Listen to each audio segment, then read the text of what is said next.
सुंदरवन नाम का एक जंगल था। जंगल बड़ा ही सुंदर था। वहाँ पर एक तालाब भी था। वहाँ के सभी पशु पक्षी आपस में बड़े प्यार से रहते थे। जंगल के एक पेड़ पर चिंटू नाम का कौवा अपने दोनों बच्चों के साथ रहा करता था। एक दिन चिंटू अपने घोंसले में बैठा हुआ था। वह सोच रहा था कि बारिश आने ही वाली है। कुछ ही दिनों में बारिश आ ही जाएगी। मुझे अपने और अपने बच्चों के लिए दाना इकट्ठा करने दूसरे जंगल की ओर जाना ही होगा। ऐसा कहकर वह सो गया। दूसरे दिन चिंटू कौवा जब उठा तो वह अपने बच्चों से कहने लगा, सुनो बच्चों, मैं दूसरे जंगल में दाना लेने जा रहा हूँ क्योंकि अब बारिश का मौसम आने वाला है। हमें बारिश से बचते हुए कुछ दाना और खाना अपने घोंसले में रखना पड़ेगा ताकि बारिश की वजह से हम भूखे ना रह जाएं। जब तक मैं लौट कर ना आऊँ तुम लोग इसी घोंसले में रहना और बाहर कहीं भी मत जाना। किसी भी अनजान व्यक्ति या पशु पक्षी से बातचीत भी नहीं करना और अपने घोंसले के अंदर ही खेलना और वहीं आराम करना। मैं जल्दी लौटूंगा। ऐसा कहकर चिंटू कौवा दाना और अनाज की तलाश में दूसरे जंगल की ओर निकल पड़ता है। देखते ही देखते शाम हो जाती है। अंधेरा छाने लगता है। बादल गड़गड़ाने लगते हैं और बहुत जोरों की बारिश होने लगती है। चिंटू कौवे को कुछ समझ में नहीं आ रहा होता है कि वह क्या करे। तभी उसे एक संतरे का पेड़ दिखता है और वहाँ उस पर जाकर बैठ जाता है। सोचता है, जब तक बारिश रुकेगी मैं यहीं आराम करता हूँ।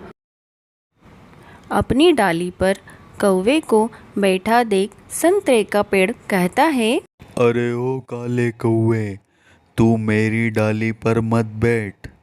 तू मेरी डाली पर बैठकर मेरे सारे फलों को खराब कर देगा। मैं नहीं चाहता कि तेरे जैसा काला कौवा मेरी डालियों पर बैठे। तू जल्दी से यहाँ से चला जा।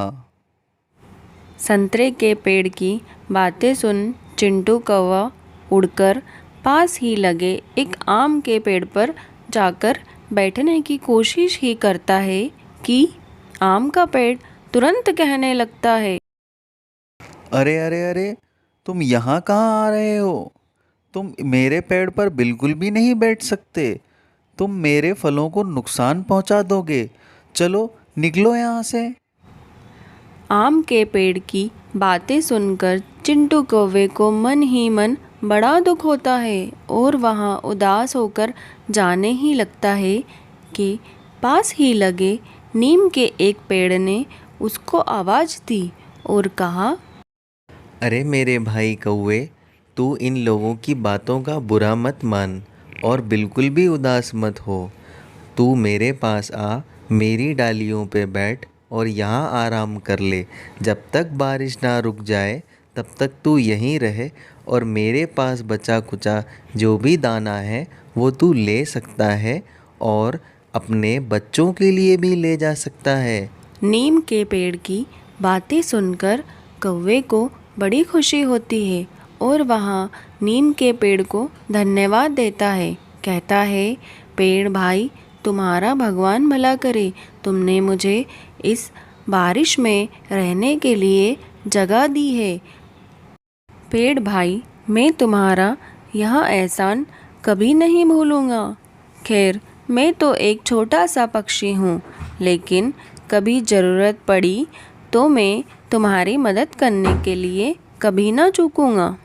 थोड़ी ही देर में बारिश थम जाती है और कौवा भी आराम करने के बाद नीम के पेड़ को धन्यवाद देता हुआ उड़ जाता है और अपने घोंसले की तरफ अपने बच्चों से मिलने चला जाता है। कुछ ही दिनों के बाद चिंटू कौवा देखता है कि जंगल की ओर बड़ी बड़ी मशीन लिए लकड़हारे बड़े बड़े औजारों के साथ पेड़ काटने के लिए पहुंच जाते हैं और वहां बहुत से पेड़ों को काट चुके होते हैं। जब लकड़हारे नीम के पेड़ों के पास पहुंचते हैं तो वहां देखते हैं कि बहुत सारे कौवे उनकी मशीनों पर, उनके औजारों पर आकर बैठ जाते हैं और वहां शोर मचाने लगते हैं कि इन सब से तंग आकर लकड़हारे भाग जाते हैं। सभी पेड़ खुश हो जाते हैं और चिंटू कौवे को धन्यवाद देते हैं, किंतु चिंटू कौवा कहता है, अरे अरे अरे, धन्यवाद मुझे नहीं, इस नीम के पेड़ को कहो। अगर उस रात बारिश की वजह से मुझे भीगते हुए देखकर इस नीम के पेड़ ने मेरी मदद नहीं की होती तो आज मैं आप लोगों की मदद करने के लिए शायद जीवित ही नहीं होता। इनकी ही अच्छाई ने मुझे आप सबकी मदद करने के लिए प्रेरित किया। अगर आपको ये कहानी पसंद आई तो प्लीज लाइक करें एंड शेयर करें एंड सब्सक्राइब करें और बेल